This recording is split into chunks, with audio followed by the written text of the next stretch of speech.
Alrighty, I'm gonna give you a tour of my Cisco devices throughout all this mess right now because it's in the midst of some reconfiguration.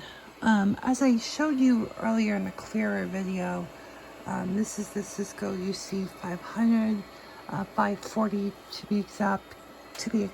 It is the one that has 40 users, although I wouldn't say it's concurrent. The ports go with a wireless Wi-Fi, basic Wi-Fi. Down here, this is a T1, a voice wick. It's a unique, it's a hybrid between a wide area card and a voice interface. Down here are two slots, an FXO and an FXS. In the VoIP world, analog telephony is considered foreign, so you plugged in your traditional landline circuits in here, and if you want to have traditional analog phones, they go in here. It's very complex how this little thing can work. That's what it is. It's foreign to the packet networks. That's why it's called that. Green indicators means when it's off hook. Down here are 8 POE ports, and they are fast Ethernet, so just basic, especially with gigabit. I mean, you can do the gigabit approach, and we'll get to that momentarily. The music on hold interface, which is basic, is a 2.5mm plug. The way this works is, I believe it's an FXO port that is modified to handle the music on hold. So it's really a voice interface. So that's all the ports. On the bottom here to the PoE switch is the wide area interface, and the expansion to go to something like a Catalyst Express, which I'm going to go to that next. This is technically not in production. This is on the 520, 2 gigs, and then 24 ports, and yet you can see through the wired cables because it's not on. This is an embedded prosumer switch, so it does have iOS, but you typically use the Cisco Network Assistant to manage it, not the Cisco Configuration Assistant. You can go into iOS through the web browser by entering its IP or domain /15/exec, and then you have like a basic web page for the iOS. Up here is the Cisco 2960S series switch. This is relatively new.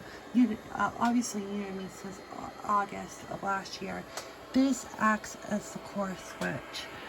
So everything that's plugging in from routers, the internet, don't tell anybody, it's on a managed port, that's why I could do it,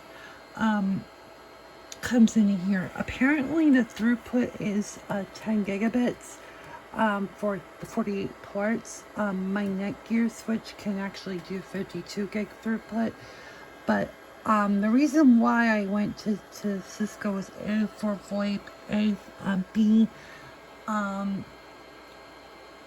wanted to just see greens and not yellows for like classic Ethernet. I'm kind of like, I wanted to just know that these are connected and not the speed, because I didn't want to mix. I wanted either gigabit or not kind of thing. Which is a quirk in me. So basically, the way it works is that even the odd ports are what's coming from like upstairs, a surface level.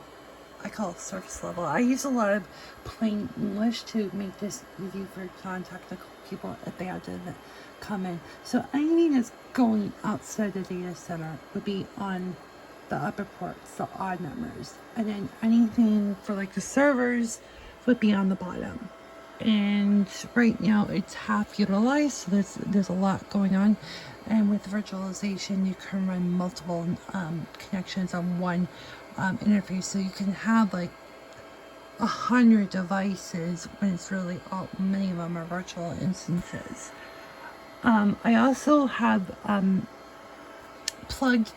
I had to do some switches stuff to the 2860 to not prevent it from giving me false error messages, like having the same interface be plugged in the same logical device, because I'm using the 540 to get an internet connection and also expand, but they're on separate VLANs, so it wouldn't, that's kind of why I did what I did.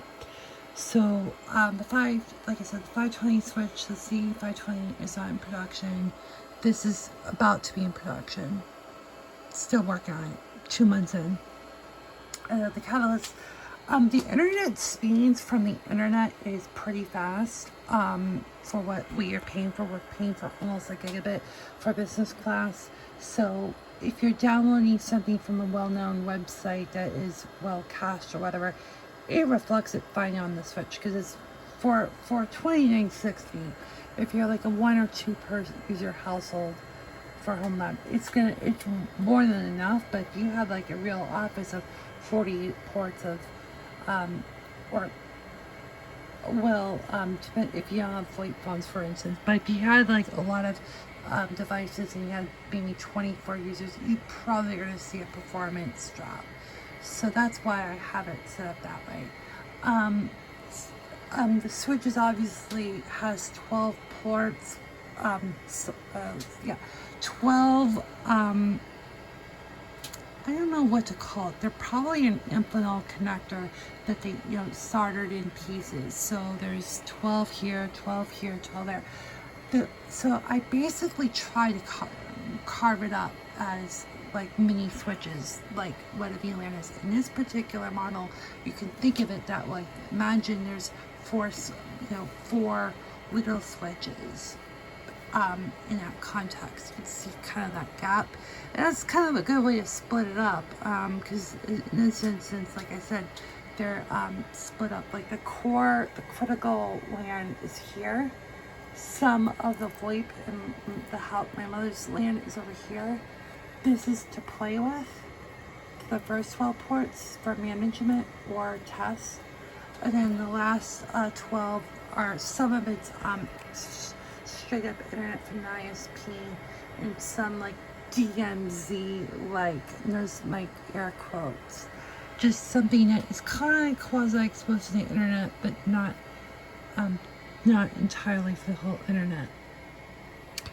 Down here is a Cisco 2011 router, and this was made in the mid-aughts. I believe this was the last generation in the 2000 series. So if this was 2011, I think this was the third generation that preceded the OG 2500 router. This was the last one with the original Cisco logo. But it can run modern iOS. I think this has version 15, which is from the early teens.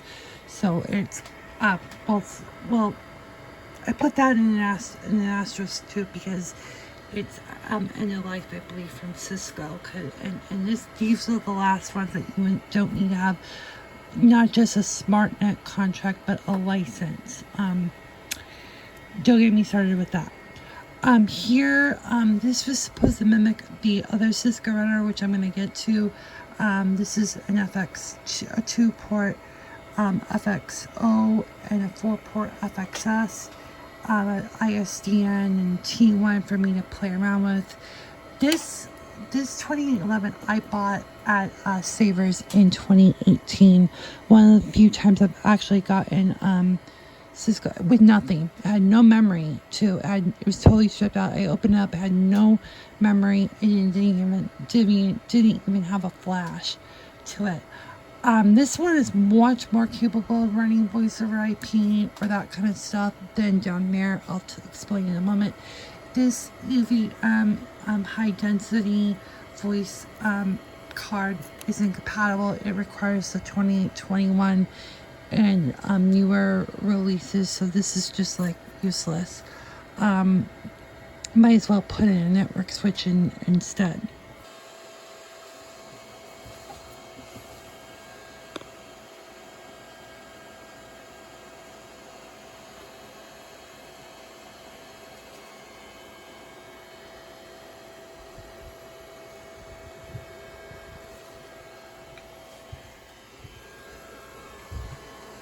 So this is part of the confusion, like what is the front and what's the back? Why do you have a finished back if it's for the power? Makes no sense. Over here is something where you can peel off and you can expand the power supply to have a redundant power, like a built-in UPS. It's a separate unit, but it would act like a UPS. It just makes it easier for the network people. There's no need for that in my application, but this is where all the power stuff goes. It's my experience. Because it could just overwhelm it. I think it's the way the SIP is very chatty. This port switch came with this router, so I found this on Ebola for $80 in 2018 dollars. And this, similar to the 2011, this is one of the last under the old Cisco logo, despite running modern firmware, iOS software, excuse me. So this 8-port or 9-port switch, it was intended to work with Cisco 7960 or 7940 phones. They predated power over Ethernet, and it so it would do inline power. So what you would do is you would have to open up the 2011 and then change out the power supply.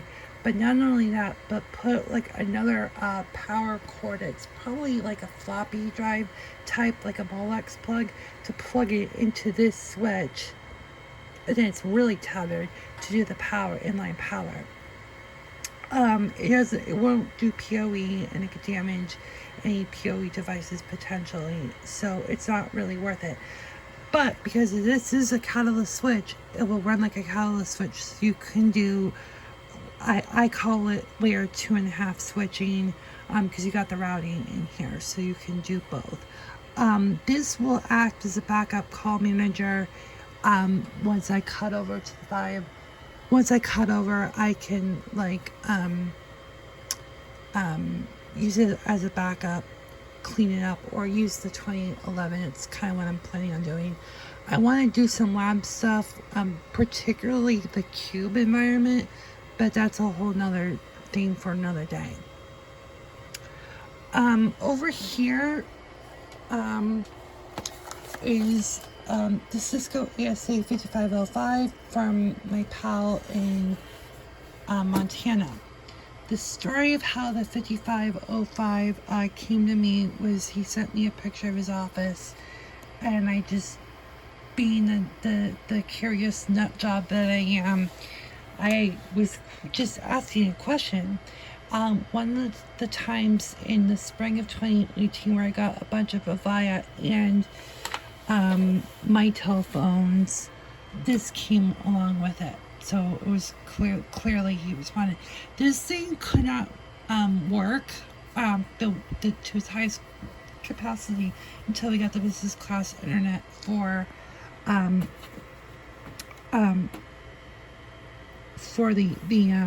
ingress for the AnyConnect. I just retired this, and I'm not going to be using this in production. Not to mention it's end of life. But also, when I was trying to do Funko, I wasn't able to forward and do the PATs and the NATs and the SNATs and the DNATs and all that good stuff really easily with the ASA to just open up a SIP port to be a host. And not to mention I was getting up in age. I had just got the Ubiquiti from Ubiquiti, bought it new for around Christmas time, So I decided that it was just best to put this out of service. So it's sitting here. I'll be using it for internal stuff because I want to do simulating internet stuff at some point. Over here, you've seen a server probably once or twice.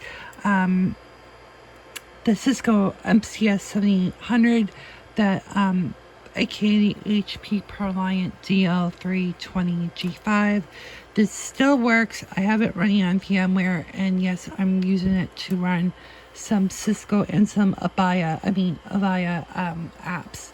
But I'm not using it in production anymore because I don't use VMware. And also, the Dell right in front of is kind of acting as the new server. So that's basically it here with all the different Ciscos. I wasn't attempting to be collecting a lot of the Cisco stuff, but I'm going to use it to learn more stuff as I get it. So basically, in the coming days and weeks, the Cisco 540 will be the production phone. I do have this set for the internet. I need to connect a phone call. That's something I'm planning on doing, and also acting as like a break glass down here. The Wi-Fi works pretty well, despite it being in the ground level. It does pick up, and it's funny how some wireless devices work better than others, but this one works pretty well. And then up here is my Lucent patch panel. I bought this on another platform called Mercari. I know everyone is all about eBay, but there's more than just eBay. I've not had many problems with Mercari. So there, like I said, just look around. Don't get all about on eBay. Up here is a Netgear POE switch that I bought at Best Buy in Massachusetts during the tax-free weekend a couple years ago. This switch was a major upgrade, and also does the the POE, the 15-watt POE, the POE Plus, if I'm not mistaken. My Cisco 321 in my bedroom. Remember I talked about how Wi-Fi can be really spotty. That's what kind of was referring to. That thing requires a PoE Plus if you want to do pass-through PoE. So there's an IP phone that plugs into that pass-through PoE, and in turn it needs a bigger, better switch. So I bought the 321 last year. I think it was in 2024, if I'm not mistaken, along with this Netgear switch the year before. So it's working, it's working. I basically built to expand. Now, you can't plug many 321s and do passive PoE. You're probably gonna hit like the power budget. But I'm planning to put 2 more at max down here, so that should be fine. And most of the VoIP phones that are plugged in I think should work. So it's a good one and again, that is the closest one that's going upstairs. So again, this isn't the most perfect, most clean, and most standardized, but just I'm not gonna I'm just gonna delete your comments if you are like offended. So this Cisco 500 Cat Express, I bought this one on Ebola back in 2013, just more just to have a core switch on the fast Ethernet. I think I don't remember my intention of it. This has the older Cisco logo. It is kind of it's around the time when Cisco was doing the more lighter or prosumery stuff, which they still do. I just don't know what the branding is of the day. This one has like a squeaky fan, so I might have to go and replace it. But yeah, that one I just kept. I tried selling it, but I don't think anyone's gonna want it. So yeah, that's basically it. This power strip is connected to this trip light, and that trip light acts as the backup power for most of the network devices. Some of them are, some of these need to be, I need to assess where all these things are plugged in. The Catalyst 540 switch also had a good uptime until I kind of lost the power on it a few times. So the network went down, the entire network went down because I had a loose plug. So I have to remember that as well. But everything should be over on that UPS at some point. But yeah, there's a printer here. It's just there as a holding spot right now. And okay, so in this room, the switch room, the Lego room, if there's any Lego down here, this is the Cisco 1760 V router. This is I've had this for over a decade, and one time I think I dropped it, or it took a little smash on the bottom, so I think I still have the plastic. I think I just came across it recently. But you're not gonna notice that, right? This is the 1761. This router is a little bit different than the other Cisco devices. This was the next line up from the 3-digit model. So this would be for small businesses or small environments under, would it be 24. This, I forget what version iOS it runs on, but I think it runs on I think iOS 12. Don't quote me, but the call the iOS telephony service slash the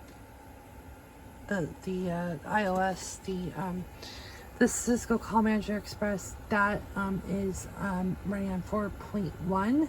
I believe it can run 4.2, but I do not have the software for 4.2. PRI or BRI or something of that nature, because most Cisco routers came with 2 Ethernet ports.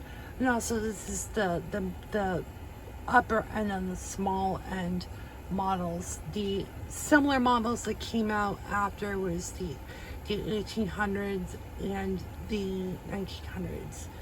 Cisco, I think, still supports the very latter. So as you know, like the 800 would be like less than a couple people, the 1700s about a dozen to a couple dozen, and then the other models go a little bit higher. So on this, like I said, on here there are 2 thick slots of voice interface cards. Those are intended for telephony use. The other thing is that there is no removable flash. The compact flash that you would know on all the other Cisco devices. It's embedded. There's an embedded flash chip. Don't when things go wrong, the 17, particularly the 1700, it will it's a really interesting thing to do. In fact, this was my first router that I learned when things went wrong. Let's leave it at that. Like I say, it runs Call Manager Express 4.1. I think it go to 4.2. So basically can support all of the Cisco 7900 series up until, I think this was released in 08, I believe. So it could run all the 7900s from that point. It could probably do the 7900, 900 on the SIP. I wouldn't bother trying it. Yeah, you do notice that over here there is some Ethernet. You can route on Ethernet networks as well, or put it as an internet-facing device. These WICs, as I probably explained before, it's basically a catalyst switch on a card. It's got the chipset that does all the catalyst switches. In this instance, it's not intended to have phones or winding power. You could plug in phones, but you need to have a power supply at the wall. But this one, I would really presume this was really for routing internal networks or external networks with, precursor to cable internet. But most businesses didn't have cable internet or Ethernet based WANs until probably the last 10 years, 2010s, indefinitely. This is it's for most consumers, you've had it for more than 20, almost 30 years. I hate to say this, but for enterprises, it was a different ballgame. Over here, this is a unique card. It's a VOIP, so that means it's a voice wide area card, and this is where you would plug in via PBX in. I have a DS board. As of this recording, I am trying to link this via to the Cisco, and then from this Cisco will go towards my rest of the, like Funko and stuff like that. I've been trying to do this for a very long time, because the analog stuff, this is part of the analog shrunking. It was going to that Cytel that I've not mentioned. If I could actually have more analog phones, if I could get rid of those 8. So that is something I'm working on. But that's what I can do here is I'm going to learn how to get that to work. This is for voice, from my understanding, and I'm going to be turning on the G3, the Telephony PBX at some point. I want to get all of my wires plugged in. There are a bunch of phone cords that I'm using to power the analog phones. By the way, I'm trying to get rid of a lot of my digital sets. I sold 4 on Ebola, or through my Ebola proxy sell side account in March. So in fact, when I recorded the Avaya video, I did that around that time. So that is the 1700. That is it's like I said, I would call this more of a gateway than it is of a router. Router if you're gonna go out, like go from in to out, but not in to in, or multiple ends, or LAN, Ethernet, excuse me. But most of these routers are designed for single applications. They can do multiple things, but not multiple things at once. So this is really, this is named VoIP R1, i.e. VoIP router 1. That's the name on that Cisco. That's kind of how I have it set up. Touch panel has been beaten up. I've plugged it, I punched down and unpunched so many times that it's worn out. There is several production lands in here. This is a Netgear 724 that I acquired in 2020. I upped up one of my my gigabit uplink ports because I pulled a plug and I killed a pin, and unfortunately it was, I think, pin 2, because if I got pin 8 or 7 or 5 and 6, I could have been fine. But because when I got the pin that was the bare minimum for Ethernet, yeah, that's what happened. So that really sucked, but I can't cry about it. I could resolder it, whatever, but it's a lost cause anyways. Anyway, if anything, it's 27, right? So I could, I can't use this for fiber. I need to get into the fiber thing at some point. I know that's it's a thing here. What else? I think that's basically it. I need to get this cover back on to here it is right here. I'm just gonna close this up and make sure you don't install any of your cards with power applied. Although I did actually turn off the power on here. I didn't unplug it from the wall, so don't tell any of the Cisco certs that I did something wrong. But